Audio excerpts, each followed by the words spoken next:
નમસ્તે દર્શક મિત્રો, આરજે પિન્સી વિભાગ સૌનું હાર્દિક સ્વાગત છે। હું છું અપિતે જાની મકવાના। સાંજ કરતા પહેલા નજર કરીશું મુખ્ય સમાચાર પર।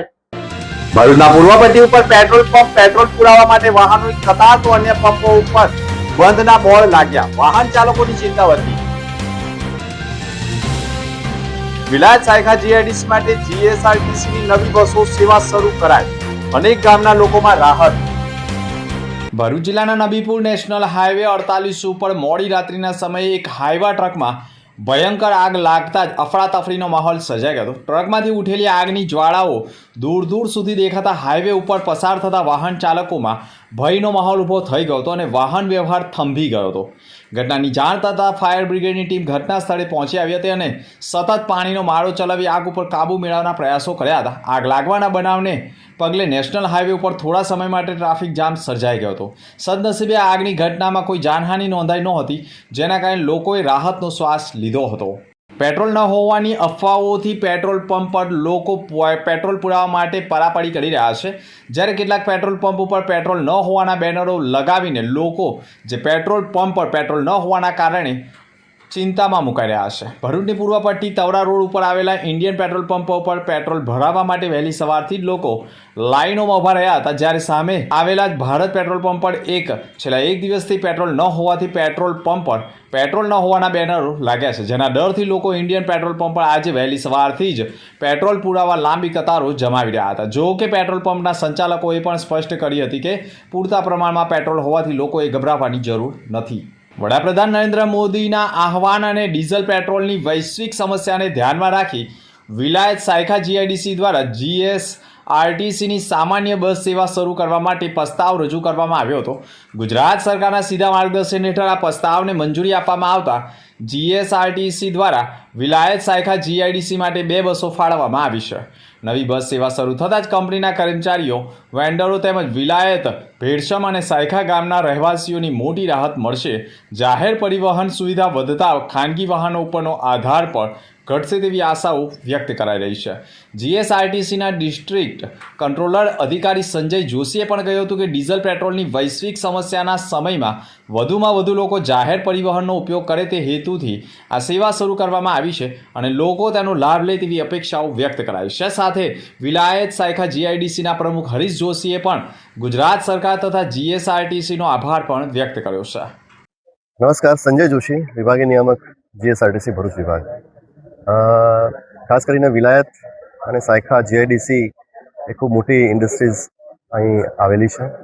એમના પદાધિકારીઓ દ્વારા અમારી પાસે એક રજૂઆત આવેલી કે એમના કામદારો, વેન્ડર્સ વગેરેના આવાગમન માટે એક બસ સુવિધા જો શરૂ થાય તો ઘણા બધા લોકોને ફાયદો રહેશે અને માન્ય વડાપ્રધાનશ્રીએ પણ પબ્લિક ટ્રાન્સપોર્ટનું મેક્સિમમ યુઝ થાય એના માટે અપીલ કરેલી છે।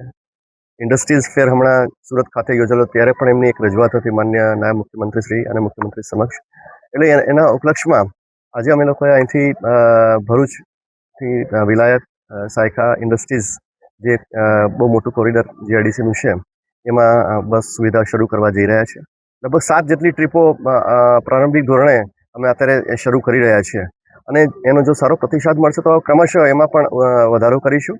એટલે મારી આપ બધાને જે વેન્ડર્સ છે, એમના જે રેગ્યુલર એમ્પ્લોઈઝ છે, બધાને વિનંતી છે કે એનો મહત્તમ ઉપયોગ કરે અને જે સુવિધા જીએસઆરટીસી તરફથી પૂરી પાડવામાં આવી રહી છે એનો મહત્તમ લાભ લે। સાથે સાથે ઇન્ડસ્ટ્રીઝના પદાધિકારીઓને પણ મારી વિનંતી છે કે એનો બહોળો પ્રચાર પ્રસાર થાય અને સારી રીતે વાયબલ રીતે આ લોકો એનો ઉપયોગ કરે એવી આપ બધાને આપના માધ્યમ થકી મારી નમ્ર વિનંતી છે।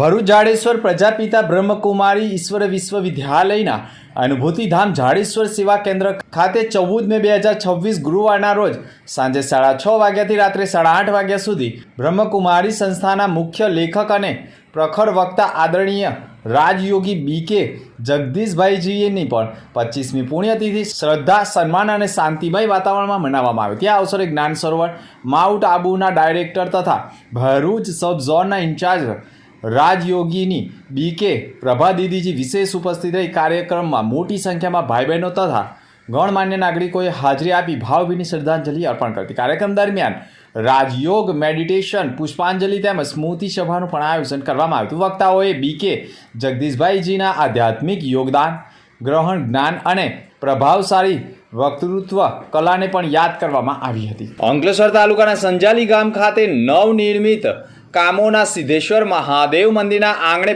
આયોજિત આ મહોત્સવમાં શાસ્ત્રોક્ત વિધિ વિધાન સાથે પૂજન અર્ચન કરવામાં આવ્યું હતું, જેમાં મુખ્યત્વે કુટીર હોમ અને દેવ જલાધિવાસ કુટીર હોમ દ્વારા વાતાવરણ પવિત્ર કરાયું છે. સાયન પૂજા અને શ્રેયાધિવાસ ભગવાનની મૂર્તિઓને વિશેષ શયન વિધિ અને ધાન્યાધિવાસોમાં રાખવામાં આવી હતી. મંત્રોચ્ચાર સાથે દેવસ્થાન અને પ્રાણ પ્રતિષ્ઠા મુખ્ય વિધિ સંપન્ન થઈ હતી. મહોત્સવના અંતિમ દિવસે શ્રીફળ હોમી હવનની પૂર્ણાહુતિ કરવામાં આવી હતી. આ પ્રાણ પ્રતિષ્ઠા બાદ મહાદેવની ભવ્ય મહાઆરતી યોજાઈ હતી, જેમાં શ્રદ્ધાળુઓના હર હર મહાદેવના નાદથી મંદિર પરિસર ગુંજી ઉઠ્યું હતું. ત્યારબાદ આયોજિત મહાપ્રસાદીનું સંજાલી ગામ સહિત આસપાસના વિસ્તારની ભક્તોએ લાભ લીધો હતો. આ સમગ્ર મહોત્સવને સફળ બનાવવા માટે સંજાલી ગામના આગેવાનો ઠાકોર પટેલ, રાજેશ પટેલ અને હિતેશ પટેલ સહિતના ગ્રામજનોએ ભારે જહેમત ઉઠાવી હતી. અંત મુખ્ય સમાચાર પર ફરી એક નજર. ભરૂચના પૂર્વ પટ્ટી ઉપર પેટ્રોલ પંપ પેટ્રોલ પુરાવા માટે વાહનોની કતાર તો અન્ય પંપો ઉપર બંધના બોર્ડ લાગ્યા. વાહન ચાલકોની ચિંતા વધી. વિલાયત સાયખા જીઆઈડીસી માટે જીએસઆરટીસીની નવી બસો સેવા શરૂ કરાઈ. અનેક ગામના લોકોમાં રાહત. તો આ હતા સમાચાર. નવા સમાચાર સાથે ફરી મળીશું. નમસ્કાર.